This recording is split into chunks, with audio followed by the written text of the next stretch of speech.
They better have a sequel to this movie. They better have one. Otherwise, this is one of the most disappointing M. Night Shyamalan movies out there. Hey, if you guys have been following Unbreakable, Split, and haven't seen this yet, you should see it. It's the third movie in this trilogy, and it's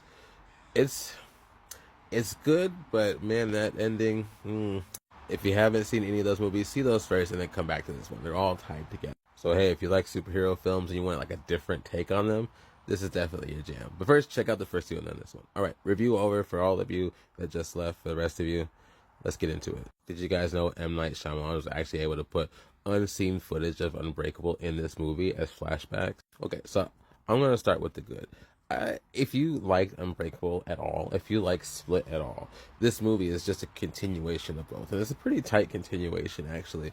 It flows through pretty nice. Bruce Willis is back as David Dunn. And what's really cool about his character is it doesn't really matter how old he is. His character still works because of the powers he has. For those of you who don't know, without ruining too much, he's basically invulnerable. He can't take on any damage at all. He doesn't even get sick or anything. He can take it all on. He does have one weakness, but I maybe we'll get into that later. Meanwhile, you got Kevin Crumb here basically playing the villain, or one of the villains rather. James McAvoy. You've seen Split, fantastic with all the different multiple personalities. As Sam Jackson put it, as good as he thought he was, seeing James McAvoy be able to change characters and argue with 4 different versions of himself on set, it's something special. And he's even more menacing as the Beast. If you don't know, all of his personalities have a certain set of skills and theme to them, but his Beast personality is truly superhuman. You get a battle of the Titans here. You get James McAvoy and Bruce Willis going at it, and it's really cool. On top of that, you have Sam Jackson basically playing a Lex Luthor type of character still. I don't want to ruin too much about his character in this film. I'll just say he plays a very interestingly complicated character here. What makes this movie even more fascinating is how they deal with these superheroes.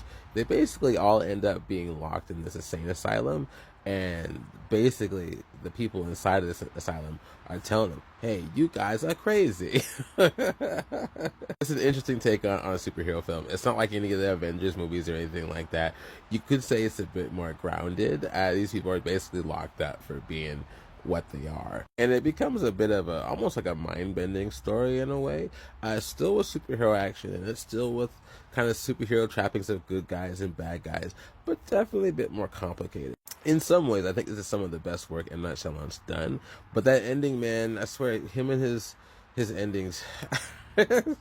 I think this is a good movie if they do a sequel. They better do a sequel here, otherwise it's disappointing.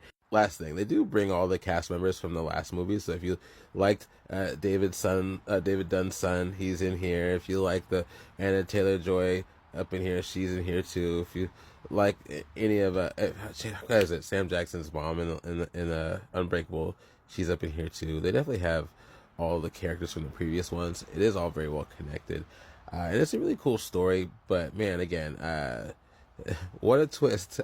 I'll say. All right, let me know what you think, and have a good day.